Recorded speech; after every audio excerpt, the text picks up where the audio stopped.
exam, just saying a few things about it. First of all, when is it due? That's correct. All right, so May 3rd. So by end of the day, which I think is, it's not this coming Monday, but it's the following Monday, the Monday thereafter. Now, it's going to have objective stuff that will be up by the 26th. So the multiple choice stuff, just like the midterm, that stuff will be up by this coming Monday. But I went ahead and put up the essays to give more time to work on them. Same length as before. I said about the length of a celebrity apology for these, but this is the final exam round. So I'm going to go ahead and go through these. The ones on the back end involve some stuff that we just did. What you're going to do for the final is you're going to choose any two of these. I don't care which two, just choose two. Just when you do them, say which ones you're doing. Oh, this is number 2. This is number 3, and so on. So first of all, before I go through the essay questions, are there any other questions? Okay. So let's go through these. 1. Summarize what René Descartes appears to be doing in Meditations 1 and 2. And that's where he's doing the whole, I'm thinking, if I'm doubting, then, therefore I exist. So I'm thinking, what's he doing there? What is Cartesian doubt, or methodological skepticism? I'm going to forget about everything and start anew. What can I start with? Fresh. After he doubts everything, what is the first thing Descartes realizes he cannot doubt? And what further conclusion does this lead him to? I'm a thinking thing. I'm doing the short version here. Is Descartes' argument successful in proving what he posits to be true in Meditation 2 and Discourse on the Method 4? Those are the two places that we looked at where he talks about these things. So this is this part is defend your position. Is he right? What he gets to? Why or why not? And not just say, no, he's dumb, or yeah, he's smart. Explain. What do you think? So you got a little bit of room there on the back end. 2.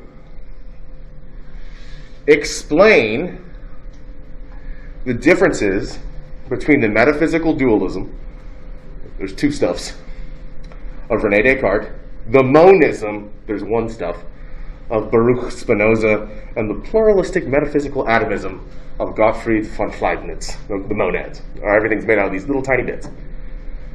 For each one, what's the primary substance of the universe? Well, for just the short version here, Descartes, it's extension and thought. For Spinoza, it's God or the universe. Same thing. And for Leibniz, it's again the monads. In your answer, be sure to explain how each has a distinct view of thought and extension. But for Descartes, they're the 2 things that interact. For Spinoza, they're actually 2 versions of the same thing. And for Leibniz, really, everything's thought, because everything's made up of monads. And explain how these are different for each continental rationalist. So what I just said there, break it down. Explain. Just recapitulate it back to me. 3. Explain the differences in the epistemological, that is, having to do with how we know stuff, theories of the British empiricists. What are ideas for John Locke? Well, it's whatever in the understanding when someone thinks. This is literal definition. What are primary and secondary qualities? Things that are in the object or in the perceiver for Locke. What is Berkeley's critique of primary, secondary quality distinction in Locke? Short version, it was only secondary qualities. It's really all in the perceiver, because to be is to be perceived. What kind of metaphysical and epistemological theory does Berkeley posit instead?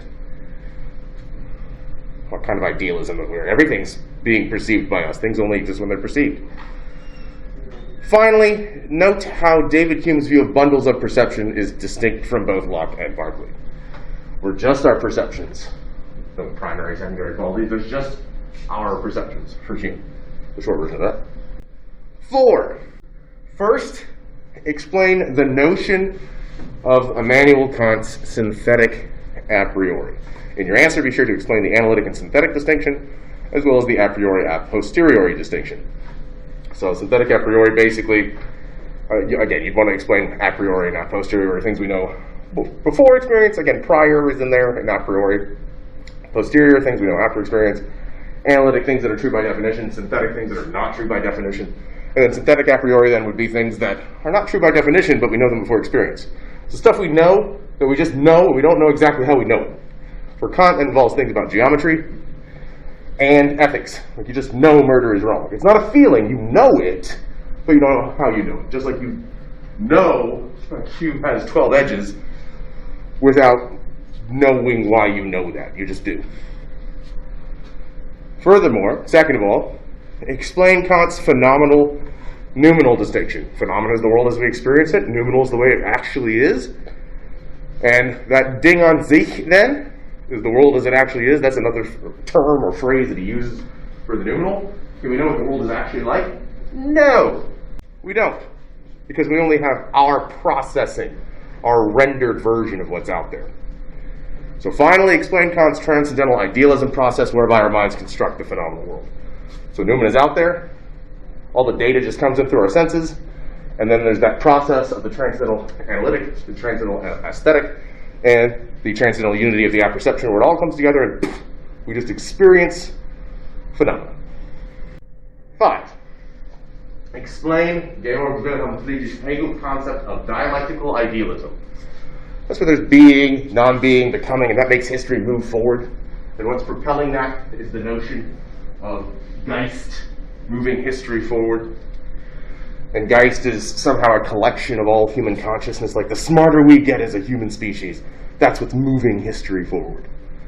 What's the transcendental dialectic? The fact that different things coming together produces progress. I mean, it's a philosophical version of saying no pain, no gain. Okay, through struggle, victory is achieved. What's the absolute for Hegel? The end goal. That's where we're going. Kind of like a notion of heaven's the goal. We're going to get there. There's something Christian-esque going on here. And again, Marx is going to emulate Hegel in some ways. And so that communist utopia, that's kind of a heaven of sorts too. That's the end goal. That's what the absolute is. And we know everything. We become the United Federation of Planets. No money, everything's perfect. Right, no disease, we get there. That's the absolute. How is Karl Marx's dialectical materialism, not idealism, materialism, a Feuerbachian reworking of this Hegel's dialectical notion? Well, because Marx says it's the same process. It's a dialectic. Things come together through struggle. That's how you get results. You know, if you don't address something, nothing's going to get accomplished, right? Right. That's dialectic. But for Marx, it's not that spirits moving things forward, because there's no such thing as Geist or ghosts. There's only matter, hence the dialectical materialism. So what's the matter? The matter in this case is people themselves, not our thoughts, but real people doing real stuff moves history forward. That's dialectical materialism, and we know where it's going. It's not some absolute, but it's a classless society. Because that's really what matters, how we live our lives, not some abstract idea. That's where we're going. And it's Feuerbachian because Marx liked Hegel, he likes this dialectic. But it's the whole notion of Geist movement, it's very abstract. So Feuerbach was a materialist who said there's not really anything but matter. Things above and beyond distract us from what really matters here. And so what Marx has done is he's taken bits of Hegel and taken bits of Feuerbach and put them together, and that's what Marxism is at root. 6. Martin Heidegger says human beings are thrown into the world. That's the Geworfenheit. And here we just showed, whoa, here we are. How did I get here? I didn't have to be here. We're just bam, here we are. And it's actually following Ibn Rushd's notion of existence precedes essence. I make me. So the old school version was essence precedes existence. You are what you are, and then you act accordingly. The existentialist motto is existence precedes essence. I decide what I am, and that makes me me. What do Heidegger and Sartre mean by this? By what? That we're thrown into the world. What's existentialism? Well, here we are in our thrownness that we need to choose radical freedom for ourselves. Explain the difference between en soi and pour soi, and how pour soi beings contemplate their own non-being. That's in itself versus for itself. Other objects are just in themselves. When we have agency, we are for ourselves, we are pour soi, but we do things like we contemplate the fact that we're not going to exist, that other objects don't do. A tree is not thinking, someday when somebody's going to cut me down. But we do. Someday I'm going to die. We contemplate that. We have that notion of dread or angst. And then also, sometimes we don't like being pour soi. Sometimes we wish we didn't have to make decisions for ourselves. We wish we could just be objects. And that's mauvaise foi.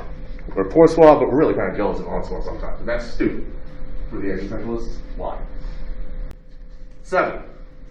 Now, what we've been doing since about Freud is we've been following what is actually called the continental tradition in philosophy. There are different traditions. They're all in philosophy. Just like there's Eastern philosophy, there's Indian philosophy, there's Chinese philosophy, but in the Western philosophy, there's basically 2 major traditions today. I hate reducing it to that, but there basically are. There's the continental tradition, which is the German-French stuff, basically. There are some exceptions. There's things in that vein. And then there's the Anglophone or the analytic tradition. Just so happens that the people doing philosophy, speaking English, for the most part, are doing something a little bit different. In the continental tradition, and Simone de Beauvoir, who I talked about last time, would be in that vein. And in the analytic tradition, Kate Mann, who I intend to speak about today, engage in what's called feminist philosophy. What, despite being from those disparate traditions, different ones, continental and analytic, which technically they don't get along, how are they alike in what they're saying? What unifies de Beauvoir and Mann in their thinking as regards feminist philosophy, yet in what ways are their approaches to the matter distinct from one another? Objective content, like the midterm, it's going to be very straightforward. I'm not looking for anything really obtuse. That stuff is just, it's like really, that stuff is meant to be a diagnostic. Like, did you get, like when I say Descartes, you think of like, I think therefore I am, dualism, there's 2 stuffs, thought and extension. We're good. I'm not going to be like, what was the name of Descartes' puppy in his 3rd grade art class. I'm not doing that. So if you know the main stuff, you've been coming here, you've been looking at the sways, you'll be good on the objective stuff.